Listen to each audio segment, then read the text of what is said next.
Hello বন্ধুরা, কেমন আছেন সবাই? আশা করি আপনারা ভালো আছেন। বন্ধুরা, আজকে আমরা যে জায়গাটাতে দাঁড়িয়ে আছি দেখতে পাচ্ছেন, এটা হচ্ছে রহনপুরের নওদা বুরুজ বা সার বুরুজ। এই স্থানটার কিন্তু বন্ধুরা গুরুত্ব অনেক। বাংলাদেশে মুসলিম শাসনের ইতিহাসে এই জায়গাটার বিশ্লেষণ অনেক।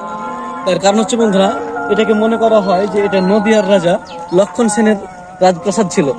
এবং যে জায়গাটা দেখছেন, এটা হচ্ছে লক্ষণ সেনের রাজপ্রাসাদের সেই ঢিবি।